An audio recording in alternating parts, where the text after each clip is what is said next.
So, dito nga po mga kalingap mga kahit si Sir Ronald magbibigay ng 50K sa mga titas para maayos ang lahat at hahayaan na si Baby Fiancé at ang EDSI. So, yan po yung ating pag-uusapan po mamaya mga kalingap mga kaedsi. Pero bago po lang po sa ating munting channel, huwag po nating kalimutang suportahan ang ama ng Kalingap, Kuya Val Santos Matubang at Kalingap Rab.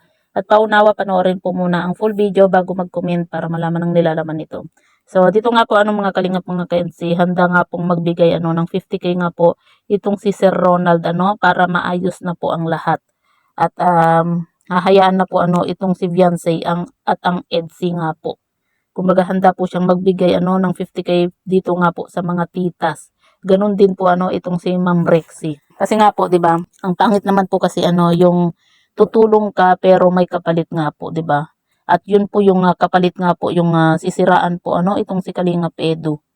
Na siyempre masakit po para sa atin kasi kapag once na nawala po ang EDSI, wala na po tayong mapapanood at inaabangan po lagi araw-araw. At ayan nga po mga kalingap mga kaedsi, buti na lang po meron pa rin pong mga sponsor nga po itong si Fiancé na kagaya po nila Ma'am Rexy, nila Sir Ronald at ang iba pa pong sponsor po ni Fiancé na talaga namang kumbaga tulong lang po talaga hindi po humihingi ng kapalit.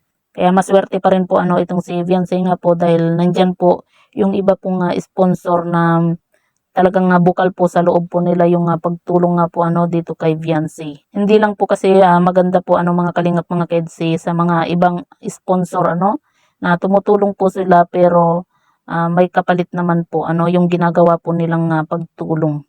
At yun nga po mga kalingap mga kaedsi, usap-usapan nga din po yung patungkol nga po dito sa inirereto dito kay Fiancé. At sino nga ba yung si Bangus Girl?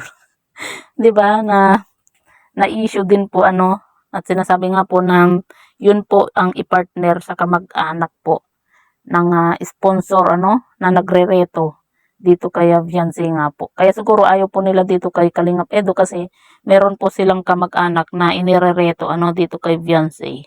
'Di ba?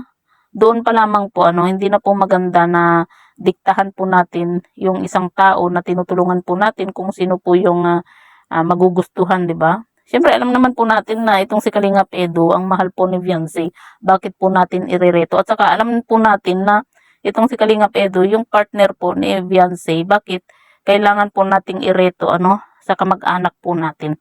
Kaya ba pilit po nating sinisira itong si Kalingap Edu para mawala na ang EDSI, 'di ba? Napakapangit po na yun bang dating hinahangaan mo dahil yung sa mga effort po nila lalo na sa tuwing may event nga po, pero yun nga po may kapalit naman po yung kanilang pagtulong. Kaya hindi rin po maganda yung mga ganito na sponsor na tumutulong po sila na hindi naman po talaga bukal sa loob po nila at may kapalit nga po yung kanilang pagtulong.